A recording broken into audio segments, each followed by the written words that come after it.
Well, if we look at the climatic forecasts, and that's what they are, what's likely to happen, there's a high probability that we're going to have abnormally warm temperatures over the near future, next 3 to 6 months, warmer than normal temperatures.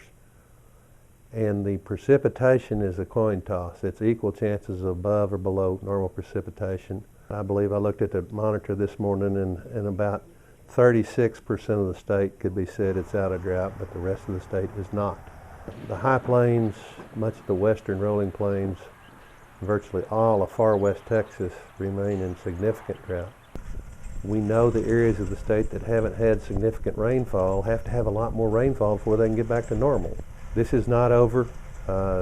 Much of southwest Texas, west Texas, the high plains, the western rolling plains are still in drought. A lot remains to be determined. No significant relief as far as pastures or forages for that area of west Texas and the high plains we talked about. Is still very dry, and they're still feeding supplemental feed or hay if they can find hay. We're cutting quite a bit of hay on the eastern side of the state, and that'll give them a shorter supply chain.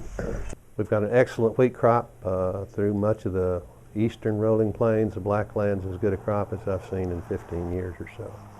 Beautiful crop if we can get it out of the field. That's one of the real issues on wheat is its harvest time coincides with the highest probability of rain. So whereas last year they suffered with drought, this year we're hoping we can get some of that beautiful wheat cut. We lost a lot of stands of grass.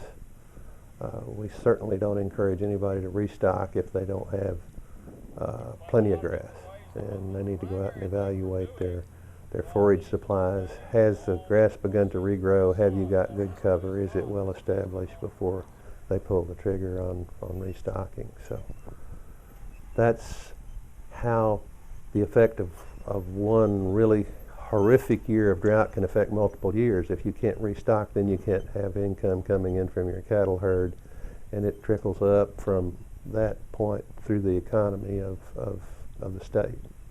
One of the prices we pay for drought is that a good stand of grass suppresses all kinds of weeds. If you got a dense shade on your land, it discourages the germination of weeds. Many of the weeds that we have hard seed, and they can last 20, 30, 50 years in the soil.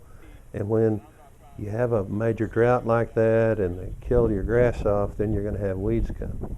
The other issue that we're really concerned about is we brought in hay from as far as New York and Montana and Canada and all over the U.S. We've brought in hay to try to keep our cow herds in business, and we have brought weed seed in from everywhere. And some of these weeds, other states have spent tens of millions of dollars trying to eradicate.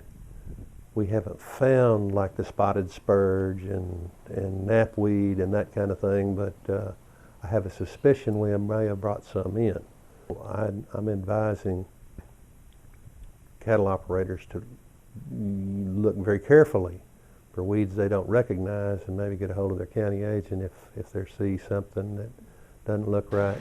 Wherever they stack their hay, watch in that area where they fed their hay, watch in that area for weeds. And of course, cattle take your weed seed everywhere, so if you see it there, you're going to see it out in your pastures. Well, if you look at the Forest Service numbers, they said we lost 52 million trees in the state of Texas, and about 10% of those are in urban areas. I forecast there's going to be a strong demand for trees to replace that. Likewise, the shrubs and other perennials we've had, I think there'll be a strong demand for those. But if you've lost all your perennials, or a good many of your perennials, it might be time to rethink, what am I going to plant?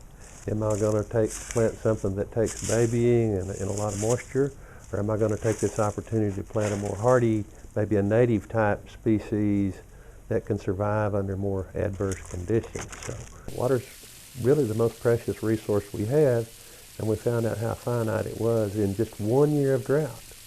If we look back at, say, the drought of the 50s, where we had 7 years of drought in a row, we would totally rethink how we value water.